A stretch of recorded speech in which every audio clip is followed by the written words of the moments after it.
Salut à tous. Dans cette vidéo, nous allons voir comment utiliser la méthode du principe des travaux virtuels pour déterminer la réaction horizontale en C, en particulier RHC. Donc, pour déterminer la méthode, pour déterminer la réaction horizontale en RHC à partir du principe des travaux virtuels, il suffit tout simplement de venir en C, libérer la contrainte dont on veut déterminer, donc en particulier RHC. Donc, on va venir sur la direction C, on va libérer cette contrainte. Donc, si on libère la contrainte en C, on va obtenir un truc comme ça. On considère que c'est une force S qui est appliquée dans notre structure, on l'appelle RHC. Dans ce cas ici, il va rester tout simplement un appui simple. Et l'appui simple sera matérialisé par quoi? L'appui simple sera un modèle comme ça. Un appui simple suivant la direction verticale. Voilà. On aura un appui simple suivant la direction verticale. Donc par la suite, sans toutefois tarder, nous allons directement tracer notre diagramme de déplacement horizontal. Parce que, comme vous pouvez également le remarquer, ici on a que les forces qui sont appliquées suivant la direction horizontale. Donc en traçant le diagramme de déplacement vertical également, ça ne doit pas nous servir pour appliquer le principe des travaux virtuels. Donc nous allons également tracer notre diagramme de déplacement vertical. Bon, pour ce fait, il y a le lien en description qui montre comment est-ce qu'on trace le diagramme de déplacement vertical. Vous allez vous regarder et puis vous revenez, on continue avec l'application du principe des travaux virtuels. Dans un instant. J'espère que chacun d'entre vous a bien compris le traçage du diagramme de déplacement horizontal. Si vous n'avez pas compris, laissez un commentaire, on va encore mieux expliquer pour les prochaines vidéos.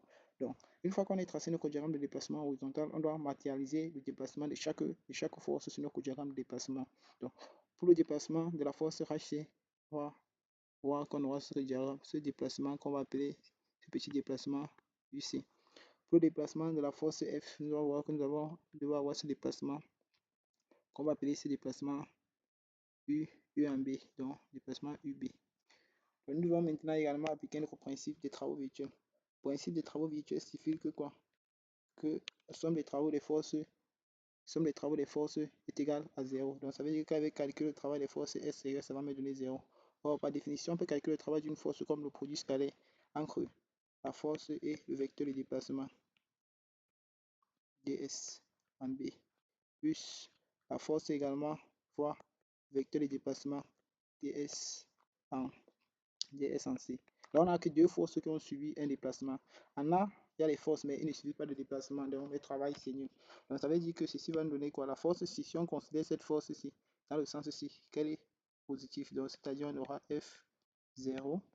Ici on aura U en B, V en B, U sur HC. HC, lui, le sens concret.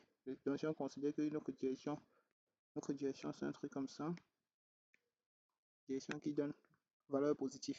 Donc on voit que HC est négatif, on aura moins HC là, 0 là, son déplacement U,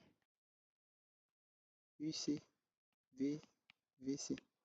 En principe, pour les déplacements, on a considéré les déplacements de ce côté comme les déplacements positifs. Donc on aura déplacement VB positif et le déplacement UC également positif. Comme également on peut considérer ces déplacements de ce côté comme des valeurs négatives. Ça ne va rien changer à nos résultats.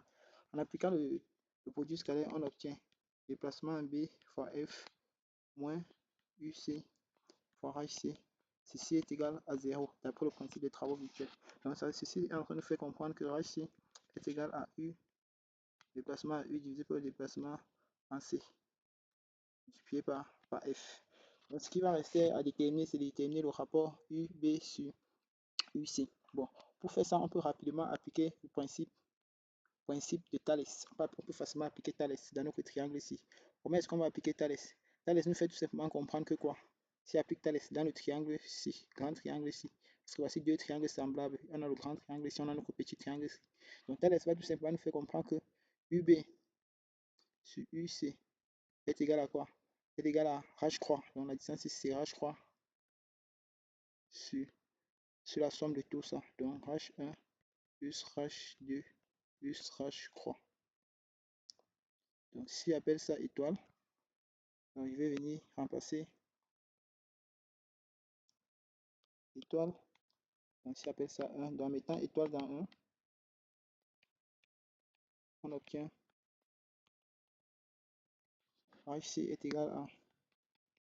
Donc on veut le rapport UB sur UC et c'est ce rapport qu'on a ici. Donc H sera égal seulement à H petit H croix sur H1 plus H2 plus H croix, le tout multiplié par F.